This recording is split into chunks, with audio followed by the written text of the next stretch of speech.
What's going on, y'all?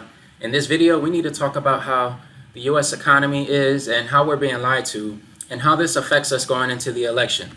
So this CNBC article says the US economy is amazingly strong. So if that's the case, how many Americans will be able to lose their job today and pay bills for the next 3-4 months? See, I don't think it's a lot of Americans.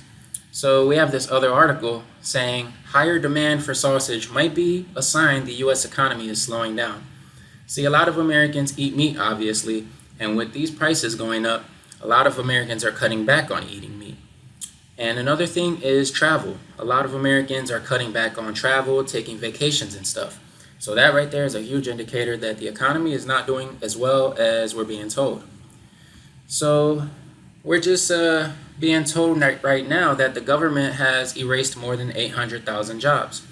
And what that means is that we've been lied to this entire time about how strong the economy is and how great the job market was.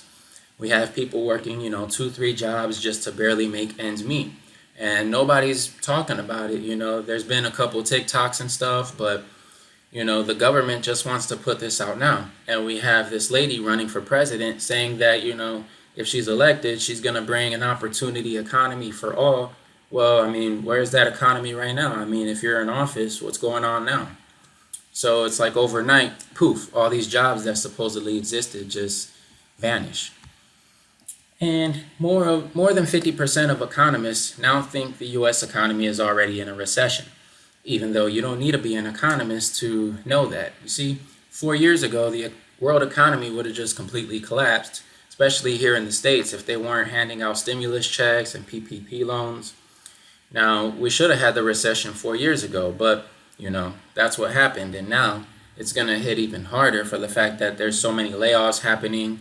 People are applying for jobs and they're not getting them.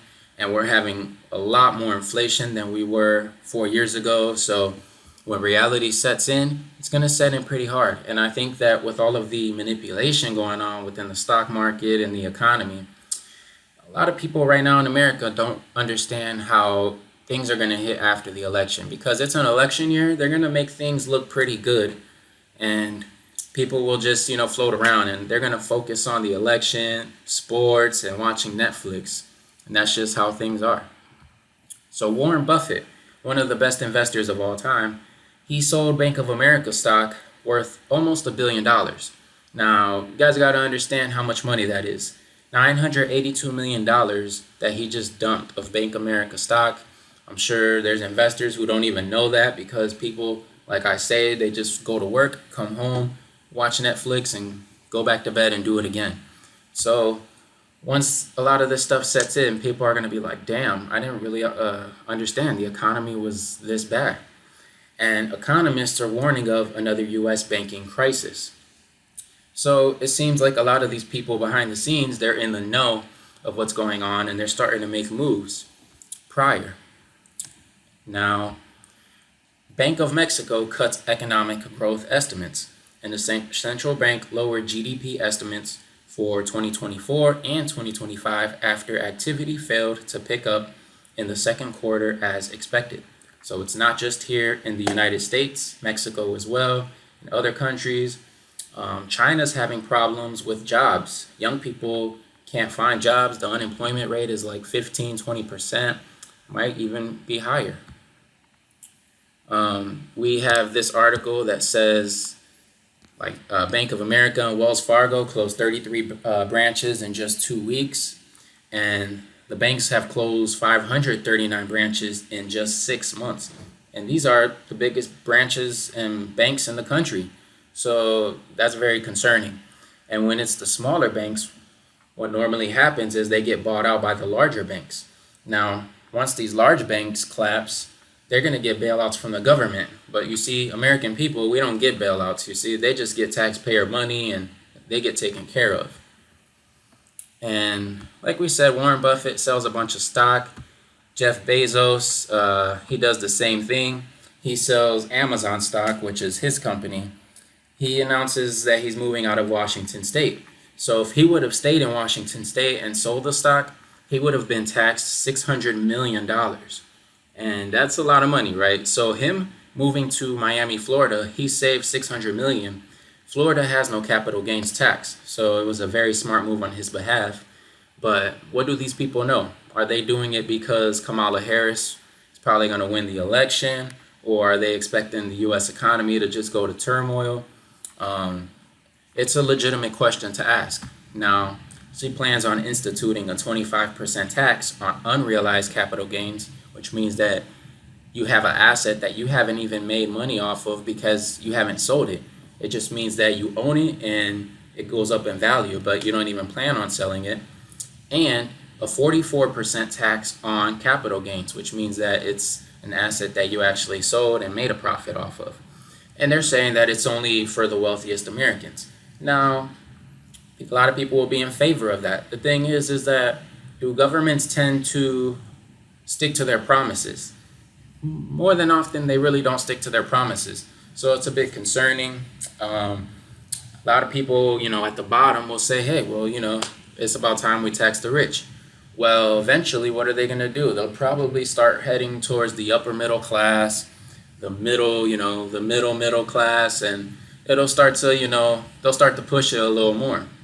And that's the concerning part about it, and the people that Americans work for are the wealthy. Another thing is that we're starting to see an exodus of wealthy people leave the United States. So millionaires are leaving the U.S. in high numbers because they're starting to anticipate maybe, let's say she does win the election, that, hey, I'm just going to have to pay too much taxes. The economy is going to be weaker. Maybe I should just move to a country where I don't have to pay any taxes at all.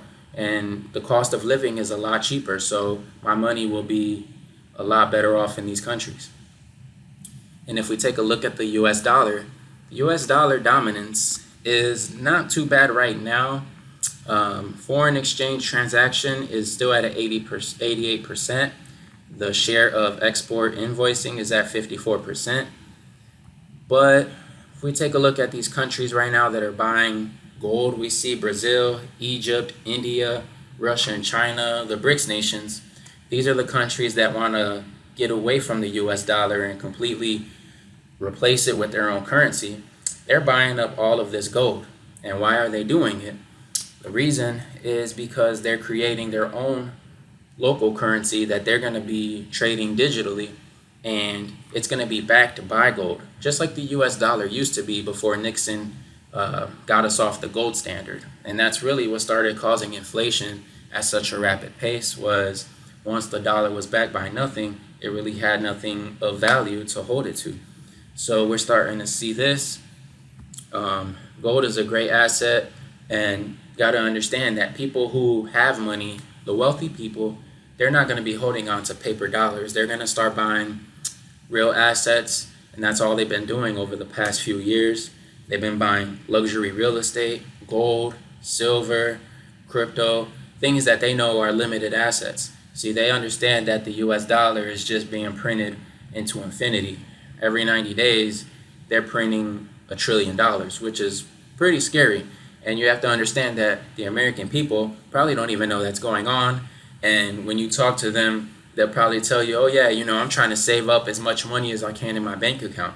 Well, rich people, they're probably not going to talk like that. They're going to be saying, well, I'm trying to buy a luxury property here in Thailand or the Caribbean. They're buying gold. So, the mentality is a lot different for these people. But anyways, if you enjoyed the video, please like and subscribe, and I will see you in the next one.